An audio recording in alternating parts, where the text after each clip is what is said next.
there is a truth very few people are willing to face early on.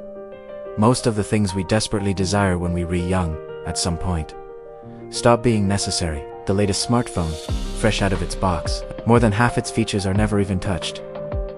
The luxury car, gleaming in the driveway, driven only a few kilometers through city traffic. Its speed is a promise unkept, yet your time is always scarce. The big house, with so many rooms, you only ever live in a few, while the rest sit silent, collecting dust. A wardrobe overflowing with clothes, a counter cluttered with cosmetics. Yet year after year, you find yourself reaching for the same few familiar items. We spend an entire lifetime chasing money, calculating every win and loss, trading our strength and even our sleep. In the end, most of what we accumulate is simply left for others to use. Ultimately, what a person truly needs to live peacefully each day takes up only a very small part of everything they once chased.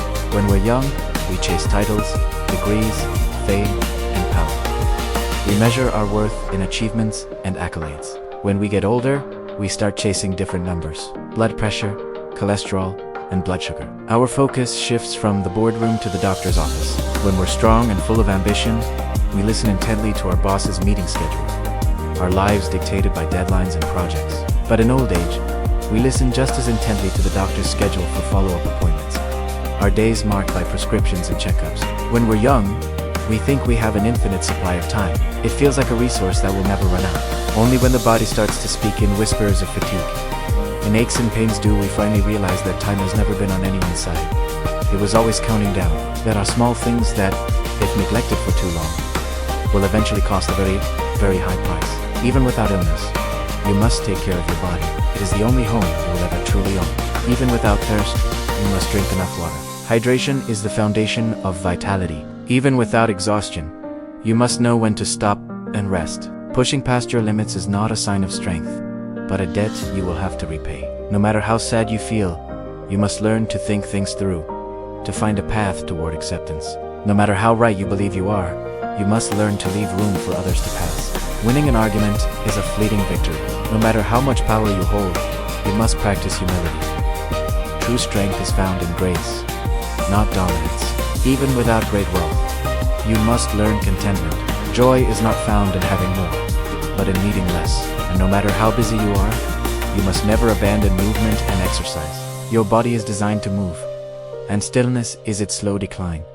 A shirt with a brand label shows its price. A car with proper registration papers proves its ownership. A house with a land certificate is called an asset. But a human being's value isn't measured by how much money they have, by the brands they wear, or the property they own. It is measured by something far more profound, by whether they wake up in the morning feeling light and unburdened and go to bed at night, sleeping soundly and peacefully. I've met many people in my life. People with money, people with fame, people with position and influence. Yet when illness knocks on the door, what they long for is no longer a bigger house or a faster car. Their desires become simple, primal. They only wish to take a deep full breath without a tightness in their chest. They only wish to sleep through the entire night without being woken by back pain or a restless mind. They only wish to sit down for a simple, unhurried meal with their children and grandchildren gathered by their side. Their laughter, the only sound that matters. At that momento, all the money in the world cannot buy peace back into the body. Health is not an expense. It is not something you pay for when it breaks. Health is the capital of a lifetime. It is the foundational investment upon which everything else is built. If today you refuse to invest a little time, a little discipline, and a little care into it, then tomorrow you will still have to pay.